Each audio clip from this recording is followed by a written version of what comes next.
Whelan Presley Funeral Home and Crematory, a proud supporter of WQPT, has been serving Quad City families since 1889. They now have live stream capabilities for viewing your loved one's funeral or memorial service. At IHM VCU, we've always been here for you. You are and always will be our top priority. We care about your financial and physical health, and we are here. IHM VCU is a proud supporter of WQPT. The way you wear your hair, new Illinois protections in the new year, and what's up with the state of recycling in the cities.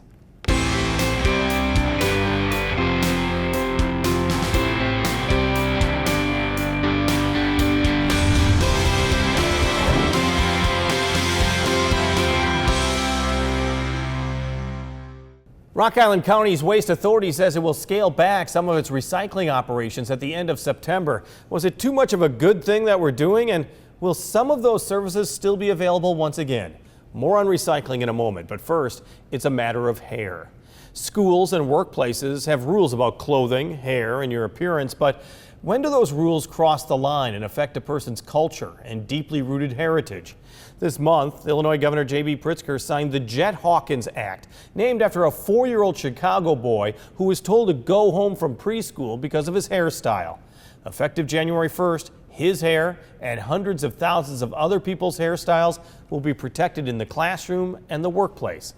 We talked with Jet's mother, Ida Nelson, about her fight for justice for her son. What is the significance of what the governor did, what State Senator Simmons did, what the Crown Act and the Hawkins Act now does? Well, what it does is sends a message that Illinois does care about the mental health outcomes for children of color and support them in embracing their own culture and individuality. So that's a very important message that Illinois just sent to its constituents, I guess you could say, Sure. And also to the country. Well, take me back. I mean, Jet's just 4 years old. He was going to preschool, a private preschool, and the teacher and administration just said, okay, we don't like the way your hair is. Then what? And that you must take it down. And I was taken aback by that because I am well versed in the Crown Act. And at the time, I actually did not know that the Crown Act had not been enforced in all states. I just had some awareness of it. But I was more shocked that a school that has 100% African-American population in terms of their students would not be racially sensitive and tolerant. And this is at preschool. So, I mean, you have other children, and you were talking to me a little bit earlier that you had a daughter that had an issue with a teacher in regards to her hair in kindergarten as well. Is this, yeah. I mean, it seems to be systemic in a way that you're saying. It is, because there's some sort of messaging or ideology that Black hair is unprofessional and is unacceptable. And this is all according to the guidelines in the handbook in a way, and don't fit in with the what was the wording? Well, I guess whatever's considered normal or conservative. Right, with the standards. It doesn't fit in with the standards of the school. Well, and there's an argument that for African Americans is that you're almost being forced into a European hairstyle, which is the ancestors of most white people. I mean, is that the way that you see it? Absolutely. Absolutely. There's not one policy that states that you cannot wear straight hair. Not one policy. But there are policies out there that are against braids, locks, or other natural styles, twist out, the way that your hair grows out of your body in a curly state. There are rules against that. Well, we're talking about little Jet. I mean, he's only 4 years old. Does he understand what's going on? Jet understands way more than what we think. Jet is an old soul, and he does understand that that in my household, it's creativity and free thinking is encouraged. And so even though he's 4 years old, he understands how to make positive choices. And he also understands in this household that we embrace everything about ourselves, from our hair to our skin to the way that God made our eyes and ears and nose. And so what he does understand is that he loves his hair in braids, and that that he was told that he had to take them down, and it made him very sad when he did. He cried. And he understands that he can now wear his hair exactly how he wants to wear that. Well, as you know, I mean, many schools say that, okay, it's going to be a problem. It impacts the learning environment. It becomes a distraction. Hair, the T-shirts that some kids wear, the clothing that some kids wear. You don't argue with that, do you? I don't. I think that if you're so easily distracted, then perhaps the problem is within you.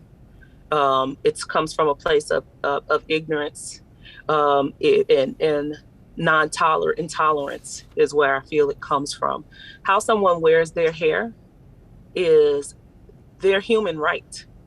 And so, and people being outraged or appalled by or taken aback to the way someone wears their hair is just, it comes from a place of them not having culture or understanding of what it all means. It's interesting because the Crown Act, which was started in California, actually was really intended for the workplace. And as you well know, a few years ago in 2019, Dove Soap, which has really done a lot to focus on images of African American women and all women, did a survey that said that African American women felt really under pressure to change their hair in the workplace. This is a huge deal not only in schools but through society. Oh, absolutely. This is something that I have personally struggled with. For years, I wore my hair straight because I believed that was the only way to fit in corporate America. I wanted to present myself in what was taught to me by the same school that I had my son in, and I just did not even realize that I had been conditioned to believe that I needed to change my hair and wear it straight. Damage my hair really was what I was doing, because I was perming my hair and flat ironing my hair to the point that my hair was damaged in order to be able to fit in with corporate America. Whenever I attempted to wear a hairstyle that was ethnic, like whenever I would just try to toe that line, there was just so much, it was a distraction in the way of people would just come over to me and want to touch my hair, very curious about my hair, like it was some sort of sideshow. And then some places that, it was just not, it was frowned upon to wear your hair in some sort of ethnic style. And so I haven't had an incident where people directly said, well, actually I did have an incident where someone directly told me that I shouldn't wear my hair the way that I had it worn. But even with that, I'm like, I associated like certain styles with being ghetto, like they would have like a negative connotation, because that's what society taught me to think and believe, instead of embracing and celebrating things that make us uniquely us, So I think that there absolutely should, I think that the ideology that any institution has the right to govern the way that someone wears their hair or what someone does with their body, I think that anything like that should be abolished. What has been the reaction so far? I mean, you must have heard from parents as well as other women, other men, in fact, in regards to this fight that you did for the Hawkins Act. Well, the response is mostly positive. I've had nothing but positive responses directly. But it's interesting when I look at comments and things on the internet from people from different cultures. Mostly, there's a lot of rhetoric about this being a waste of time. Why is this an issue? It's a waste of tax dollar, funding. When I see these things, that is very hurtful, and I attempt not to respond to any of those things. But what I would like for people who make those types of comments to understand is that it's not a waste of tax dollar funding when it's something that is impacting the mental health outcomes for children. And the people who it is affecting, we're taxpayers too. And so our issues and the things that affect our hearts are equally as important as whatever the issues that you feel are important are. You know, people are coming on the page talking about masks. You know, we're talking about a human rights issue, and you're talking about, well, why don't they talk about masks? Can we not just celebrate the fact that we now have we're closer to creating equality for people, and giving children the ability to live and operate free of discrimination? Can we celebrate that? So that's a little bit disheartening, but the majority of people that I physically encounter and verbally speak to are pretty excited about the bill. Tell me also, I mean, this was a major accomplishment for you in Illinois, but you're not done yet, are you? I mean, there's now more than a dozen states that have approved a form of the Crown Act. You want to see it nationwide. Absolutely, as it should be. It's a shame that we have to work so hard in order to get something that, again, is just a privilege to other people, the right to exist free of hair discrimination in the country that you're native to. But yes, I'm working to reform any policies like this that exist in any state in the United States. And I'm sure other states and other activists have reached out to you so far. A few activists have reached out to me. The other states, not so much. I would hope that they do reach out to me, and I certainly plan on reaching out to them as an initiative of the Kids Like Jet organization. Jet's going to school now. I mean, he's heading to, what would it be, first grade? Oh, no, kindergarten. He's heading to kindergarten. Yeah, kindergarten. So, I mean, is he going to be like a rock star now? Jet was born a rock star. He really was. But he's humble. But he is going, I tell you what, he's going to another private school. And I interviewed them and asked about what their feelings are about teaching children to embrace their whole self, and teaching to the whole child. And this school is on par with exactly what we all should be, teaching our children. But I feel like this is a safe place for my children to reside for school. Ida Nelson, Jet Hawkins' mother and one of the driving forces of the Jet Hawkins Act that protects African American and other hairstyles rooted in a person's heritage in Illinois. Still ahead, is Rock Island County less committed to recycling? But first, Laura Adams has a look at what you can do when you go out and about. This is Out and About for August 27th through September 2nd. The date is different, but the fun's the same at the St. Patrick's Bi-State Parade, August 28th at 11:30, starting in downtown Rock Island. Afterwards, stop by the German American Heritage Center for their 4th annual Best of the Worst competition at 2. The Bishop Hill Chautauqua runs the 28th and 29th to celebrate Swedish heritage, while LeClaire is the location for Vets on the River, featuring over 500 Corvettes the 28th, starting at 6 a.m. Join veterans for the Irreverent Warriors Quad Cities Silkies hike, starting at the Dillon Memorial Fountain in Davenport the 28th at 7:30. Nerdfest, a new festival at the River Center, celebrates all the different nerd, geek, and fandom cultures August 27th through 29th. And there's family fun at Farm Days in the Village of East Davenport the 28th and 29th. Or join the World of Outlaw Stock Car Races 3-Day Bash August 26th through the 28th. Mercado on 5th features DJ Alex on Friday.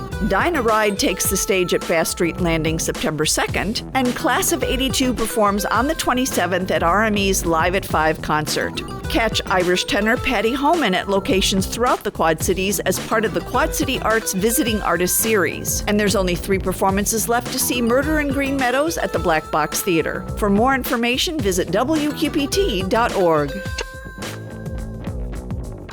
Thank you, Laura. We love the chance to introduce to you all types of music created by local artists around the cities.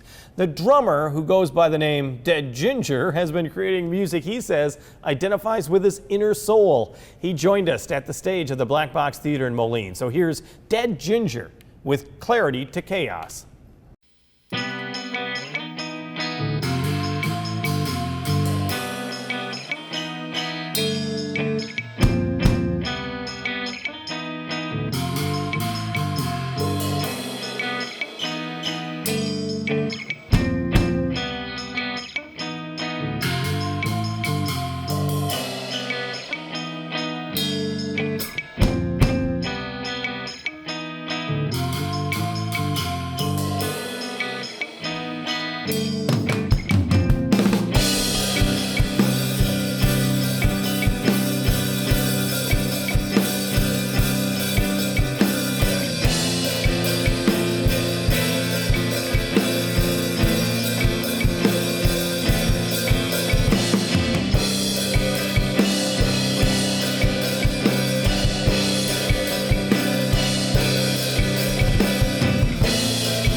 That's Dead Ginger with Clarity to Chaos performing at the Black Box Theater in downtown Moline.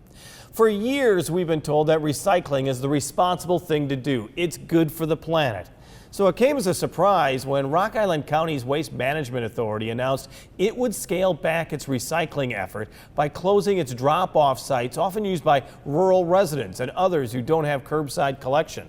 So what's going on? We talked with Brandon Melton with the Rock Island County Waste Management Agency to get an answer to that question. Well, I would assume that the decision to stop the drop-off collection points in Rock Island County really was kind of a difficult one to make.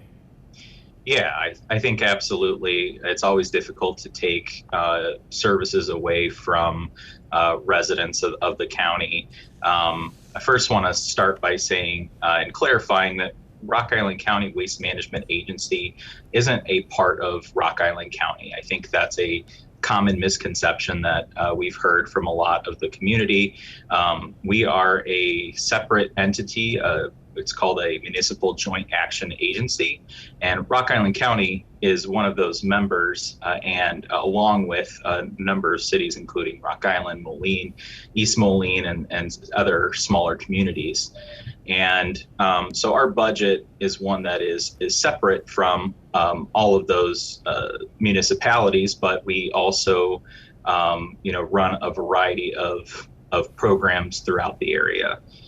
So the board had to make a decision and weigh the drop-off facilities against eliminating some of those programs, such as the household hazardous materials collection and e-waste collection, where any Rock Island County resident can go to the Scott County facility and dispose of those materials responsibly and free of cost to them. Well, the Waste Management Commission, which is exactly what you were talking about, I mean, you've been pushing for people to recycle. You don't want bad practices in the landfill. So, I mean, it's not like you're going to stop recycling throughout Rock Island County. Absolutely not. I think that was some other confusion that we've heard. The curbside recycling that is available in all of our member governments at least offer some form of curbside recycling. That will continue to occur. Most of that material goes to the Scott County Waste Commission's facility to be recycled. And they will still be accepting recycled materials at the drop-off sites throughout Davenport and Scott County. So the recycling at the curbside should remain the same as it always has. People that utilize that probably won't feel this as much, but I know some of those folks still use the drop-off sites as overflow. And so that's something that we want to make sure we put out to folks that are utilizing the sites, that there's still the option to take it over. Not as convenient, we understand that, and know that folks would be disappointed in the decision. It is interesting that this is yet another impact from COVID.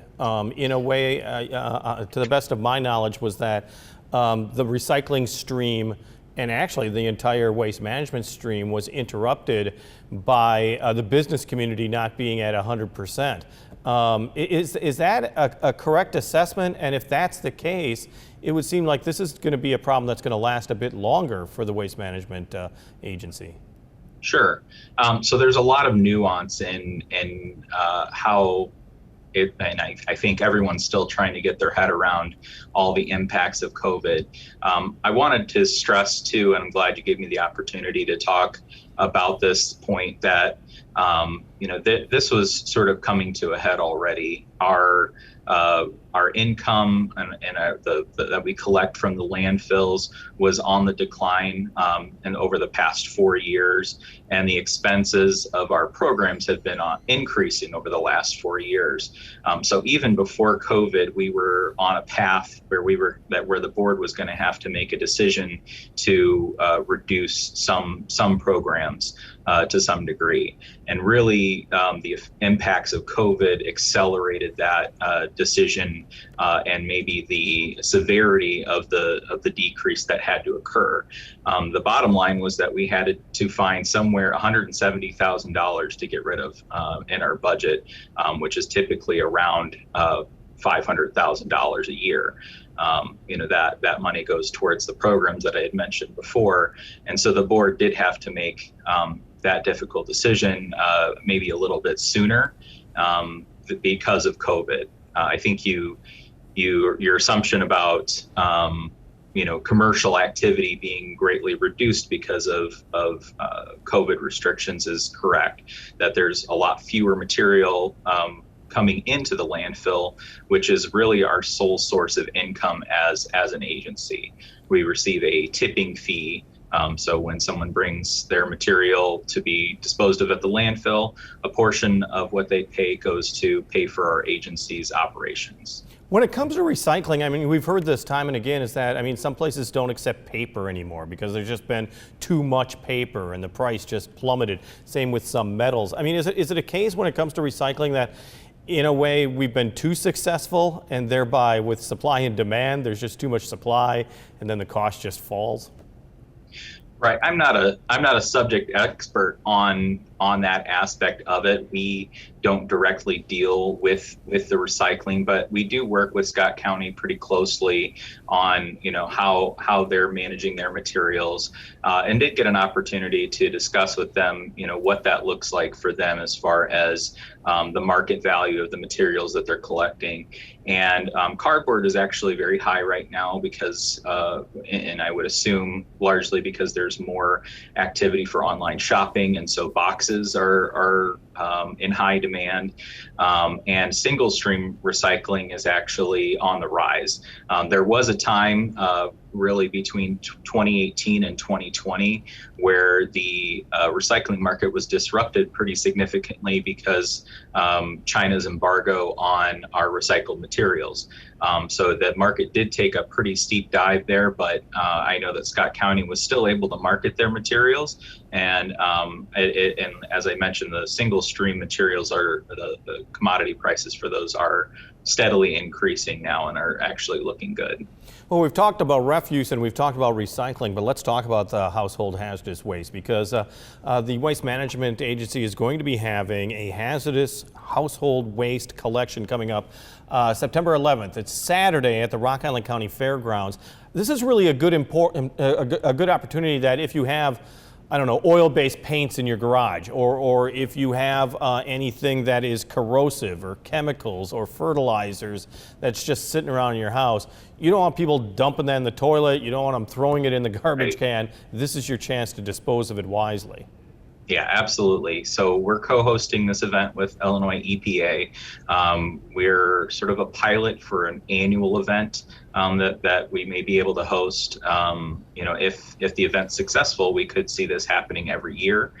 Typically, we would have to apply for a grant to make this happen. So the opportunity for us to have an annual event is something that's really great. We're geographically situated in such a way that is going to benefit all of the Illinoisans and in our area and then northeastern Illinois, or northwestern Illinois, excuse me. So we're looking forward to having as many people out as we can. We do want folks to come sign up, and they can go to our website, is ricwma.org. And the link for the sign up is on that page, as well as a full list of materials that we will be accepting and those that we won't be. Probably the most common that we see people bringing is latex paint. That is not going to be accepted. That can be dried out and disposed of with your regular trash. Brandon Melton with the Rock Island County Waste Management Agency. On the air, on the radio, on the web, on your mobile device, and streaming on your computer. Thanks for taking some time to join us as we talk about the issues on the cities.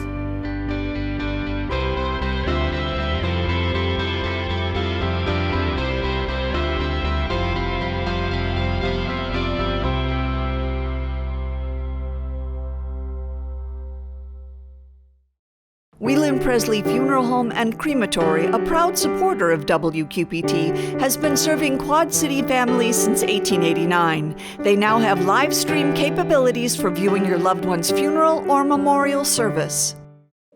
At IHM VCU, we've always been here for you. You are and always will be our top priority. We care about your financial and physical health, and we are here. IHM VCU is a proud supporter of WQPT.